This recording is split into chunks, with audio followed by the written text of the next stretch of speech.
Welcome to a new edition of Sun City News. I'm your host, Norma Taylor, and here are some of the news stories we're covering for you this week. We update you on important community association news. Our news team was at the Sun City Volunteer Fair on March 23rd. The Heritage chooses second helpings for its charity. Those stories and more coming up. Sun City News starts now. This is Sun City News with Norma Taylor and the Sun City News team, covering our community and the Lowcountry. All Sun City residents are invited to attend the next Board of Directors quarterly meeting at 2 p.m. on Wednesday, March 27th at Pickney Hall. The phone numbers for the boat/RV lot and campsites have changed. For all inquiries about the boat/RV lot, please call Jerry Harris at 843-705-3525. Jerry will be available from 9 a.m. to noon on Mondays, Wednesdays, and Fridays at Palmetto Commons. To make a campsite reservation, please call 843-705-3433. A new trivia game called BAC Brain Tease will debut in E! News Weekly on April 4th. How well do you know Sun City's board-appointed committees? Find out by playing this fun game and be entered to win a prize. Read E! News beginning April 4th for more details.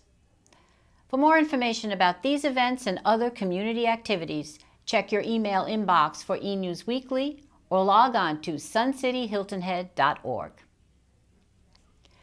The Leadership Development Committee hosted the 2019 Volunteer Fair on Saturday, March 23rd at Pickney Hall, and our news team was there to capture all the happenings, as well as host those interested in our TV studio.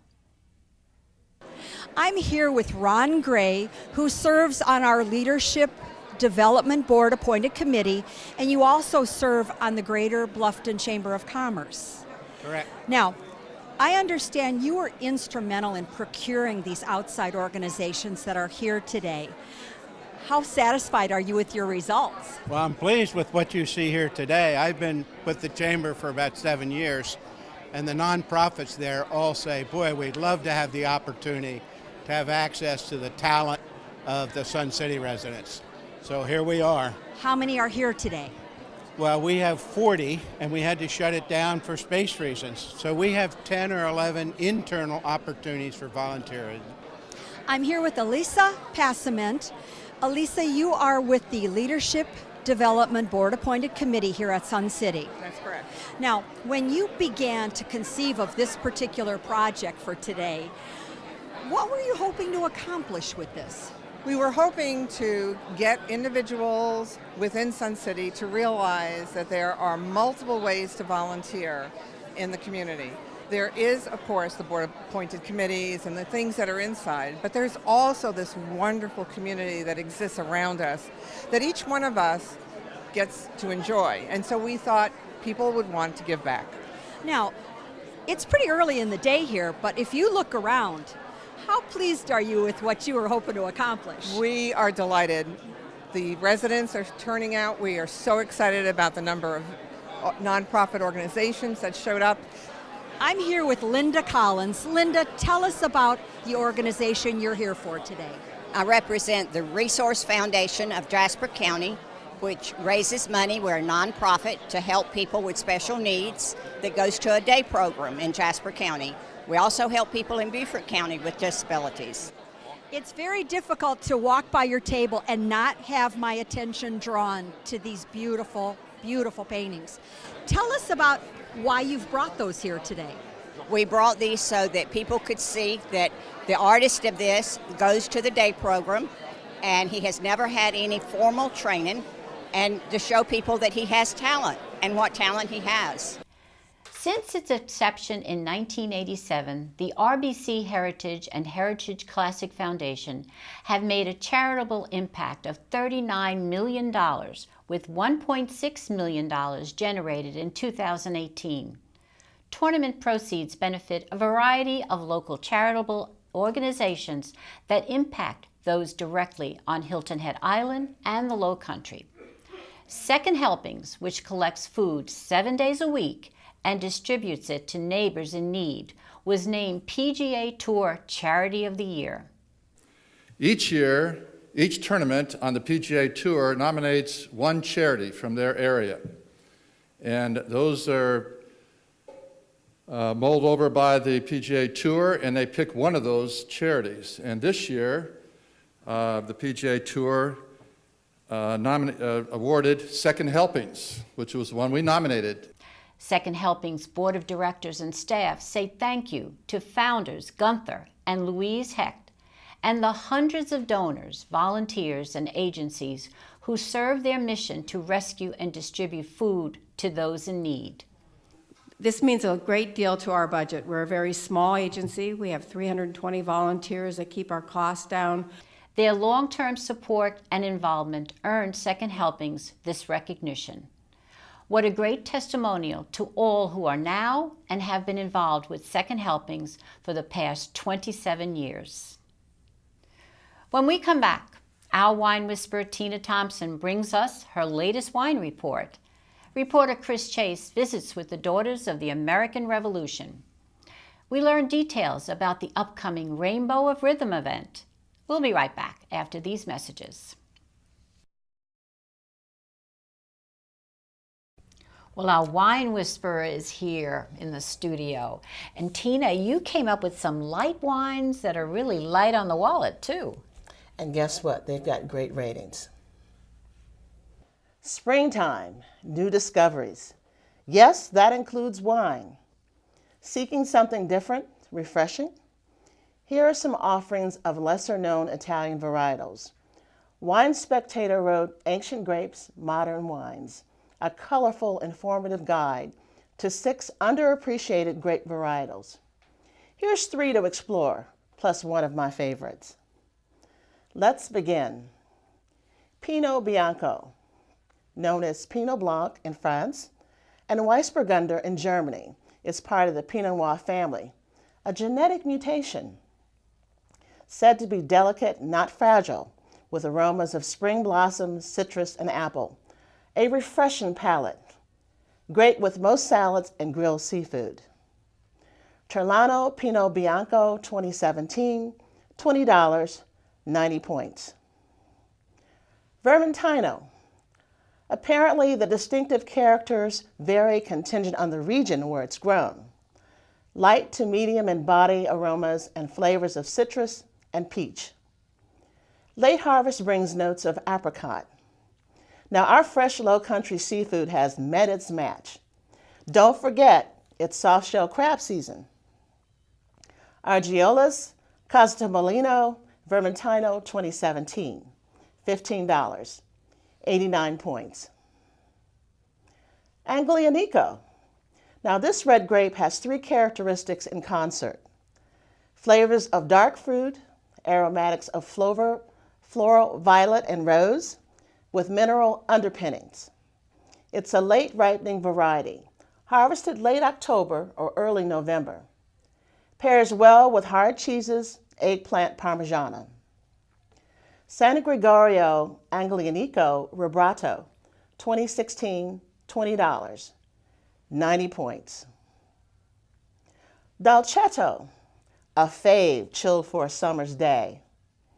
Wikipedia describes Dolcetto as a black Italian wine grape variety, widely grown in the Piedmont region of Italy. Translated little sweet one, but it's always typically dry. Enjoy with antipasti, pasta, pizza, and deli sandwiches. Viette Tregvinde Dolcetta di Alba, $17, 88 points. Enjoy a taste of spring by the glass. Thanks for watching. I'm Tina Thompson. Reporter Chris Chase went back to the Revolutionary War with the Daughters of the American Revolution to honor Elizabeth Pendarvis Screven. We're so fortunate to live in Sun City and have so much history right in our back door. Now, Barbara, what's going on here today? Well, the Emily Geiger DAR chapter is thrilled today to be honoring Elizabeth Pendarvis Screven. She's buried in the Mount Pelier Cemetery in Palmetto Bluff. And 2 years ago, we marked her husband, Lieutenant John Screven's grave, and also another gentleman, George Hipp. And now we've come back, and especially we've come back in March because it's American Women's History Month, and we wanted to honor her in March for that purpose. And so we're thrilled to honor her and mark her grave today. Well, we're fortunate to be able to speak with Elizabeth. Now, Elizabeth, this is a beautiful, beautiful place. Did you live here all your life? No, I lived here after I married my second husband, Mr. John Screven. I was born in Beaufort County in the year 1755 and lived here until I was 5 and 10 years of age. And then I married my first husband and moved to Wilmington Island, which is, as you know, is in Georgia, south of Savannah. And I married Mr. John Screven in January of 1776 and came here to live. It's a beautiful place. I always loved it here. So, Roy, you look like you're ready for today. How do you get dressed up like this, and where do you go? Well, I've been doing reenacting for about 30 years. Some of the equipment and the clothing I can actually buy from catalogs, just like you go to Macy's. I can get that stuff, but others are made by tailors that are in the unit. I'm also a member of the American Revolution Roundtable. You can read about us in Sun City. We meet 4 times a year. I tell people we're all about food and history. We have a luncheon that revolves around a guest speaker. There's a tremendous amount of information about the American Revolution that's coming forward today as more and more research is being done. South Carolina saw more revolutionary battles and incidents than any other state. And so we're proud of that, and we're trying to promote that. John and Elizabeth's marriage brought the Patriots and the Loyalists together in the Low Country. This is Chris Chase for Sun City TV News. Karen Ehrlich and Carrie Norris, artistic directors of Rainbow of Rhythm, are in our studio today to talk about the upcoming production, Rock This Town. Well, welcome, Karen and Carrie. Thank you. Thanks for taking some time out of your practice to be with us. Thank you so much. Good morning. Good morning. And, okay, Karen, what changes will we see in the format this year in Rock This Town? Well, Rock This Town is under Rainbow of Rhythm, and we are very excited that we've changed a lot of the usual 15 years of just dancing. Now it's become dancing, singing, comedy. We're doing a gift card giveaway at every show. And in addition to that, we have an opening number that'll knock everybody's socks off. Carrie, who are the performers in the show, and who are the choreographers, and how many are in the show, too? We have about 80 plus members of Sun City who are in the show that have been working diligently on their routines, which include tap, ballet, jazz, lyrical, musical theater, line dancing, square dancing, Irish dancing, and we have terrific choreographers. We have professional choreographers. And Carrie, tell us about the scholarship students. Yes, they will also be dancing too. We have 2 scholarship students. We try to give scholarships from the proceeds, some of the proceeds every year, and they go to girls or boys who are interested in dance.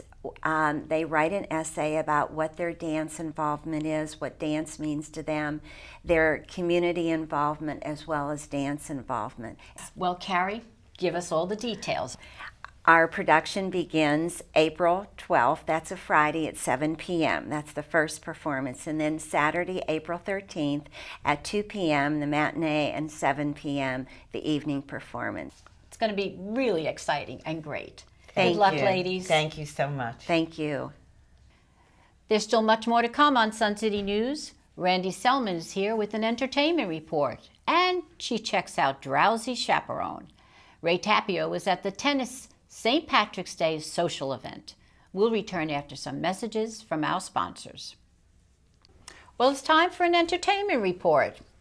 Well, Randi, it seems like we're jumping headfirst into spring, with March becoming just a memory. I know, Norma, but to keep the months memorable, be sure to catch some of these great events happening right here in Sun City this month.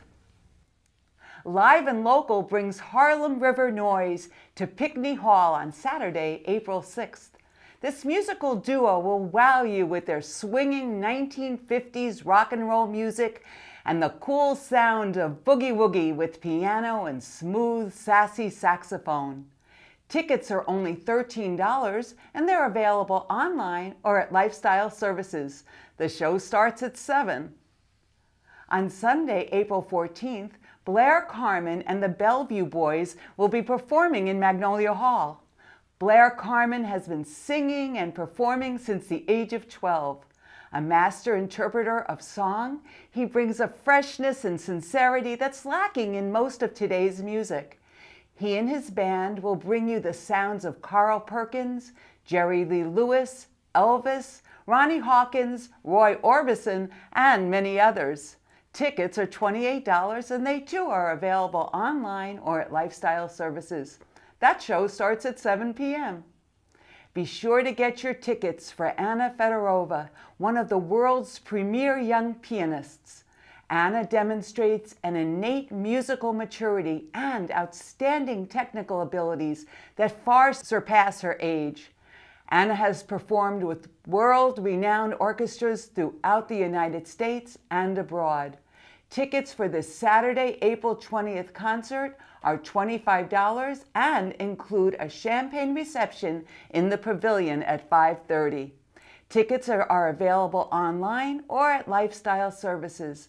The concert is Magnolia Hall and it too begins at 7 p.m. I'm Randi Selman and this is your entertainment report. Remember, life is entertaining, so don't miss the show. Well, Ray's here with the sports report.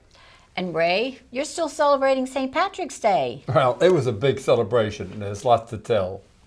Our Sun City Tennis Association hosted a tennis tournament and party for St. Patrick's Day. Here is Ellen Bittner to give us the lowdown along with some of her merrymakers.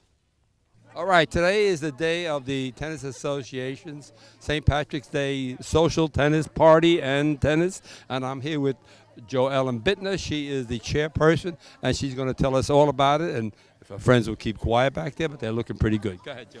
Oh, we're going to have a great day today. We have 2 rounds of tennis starting at 2 o'clock, and after that we'll all go to our pavilion here with our DJ and have a great party and dinner and some dancing and celebrate St. Patrick's Day. Wow. We got the scoop on the mix and match tournament coming up. Well, I've run into Dudley Kay. He's going to be running a tournament. Is it going to be called or just a social? It's called the Mix and Match Social Tournament, so it's a little of both. Okay, it's a little early now, but when is it going to be? This year we're holding it from May 9th to May 12th. It's a 4-day tournament made up of 12 teams. Norma and I then ran over to the pavilion to get a load of the decorations and some info on the party. I'm here with, of all names on St. Patrick's Day, Kelly O'Neill. Well, let me guess, are you Irish? Yes. You're Irish, okay. And you are the decorating committee? Yes. Beautiful, beautiful stuff. How long you been doing this? Is your whole life? No. So what would you like to say about this decoration, Kelly? It has been so much fun, and I hope everybody picks up a little piece of Lucky and takes it with them for the rest of the year. So I close with an Irish quote. May the road rise up to meet you, and may the wind be always at your back. May the sun shine warm upon your face. Ray Tapio for Sun City Sports. Entertainment reporter Randi Selman talks with Eileen Waite about the Sun City Theater's newest production, The Drowsy Chaperone, continuing this weekend, March 29th through the 31st. Eileen, thanks so much for coming to the studio today. I'm glad you're here to talk about Drowsy Chaperone. Oh, it's always a pleasure to talk to you, Randy, but most especially when I'm talking about Sun City Community Theater and wonderful shows like The Drowsy Chaperone. You know, The Drowsy opened on Broadway in 2006 and won quite a few awards, including Tonys for Best Score and Best Book. Can you tell us just a little bit about your vision to bring it to life? I'd be happy to. Well, The Drowsy Chaperone actually started as a skit that was written for the wedding of Robert Martin and Janet Van de Graaff. And it was so well received in Canada that they asked the writers to bring it down to New York. And that's how it got its start. For me, my vision of the play is it's a play with wacky characters, witty dialogue, great physical comedy, but also it's a story of someone very special, and it has an emotional impact as well. There are some very demanding dance routines needed. Tap, tango. Are we in for a treat? Well, a lot of people think our senior citizens aren't capable. I'm here to tell you they are not only capable, they are wonderful. This is really going to be a shock to a lot of people what senior citizens can do on stage. You know, I think a lot of theater buffs will be able to relate to the man in the chair. I remember listening to Broadway records and recordings when I was a kid, and I would sit there and imagine the whole show coming to life. Tell us a little bit about the actor who plays the man in the chair. Man in Chair is a fascinating character. He brings a very special view of 20th century theater to this 1928 imaginary musical that he perceives in his head. We see the warmth and the sensitivity of a man who lives alone in an isolated apartment and finds joy in old musicals. Ed Phelps, wonderful actor with a lot of radio experience, has brought a sensitivity and a humor to the role when he interacts with the audience that I think they're going to find especially endearing. Eileen, thank you so much for coming to the studio today. We can't wait until the curtain does go up for a Drowsy Chaperone. Well, thank you. I enjoyed telling you all about it. Don't miss it. Well, that's the end of our show. Thanks for watching. We invite you to check out Sun City TV's weekly program schedule in Sensations magazine. And now check highlights and alerts on Twitter at Sun City TV HHI. Also, email us at suncitytvhh@gmail.com. And make sure you tune in next week to find out all the news that's happening in our community. In the meantime, I hope your week is full of only good news. For Sun City News, I'm Norma Taylor, and I'll see you next week. Now, to see extended coverage of your favorite news segments, tune into Extra. Check the current Sensations magazine for daily times.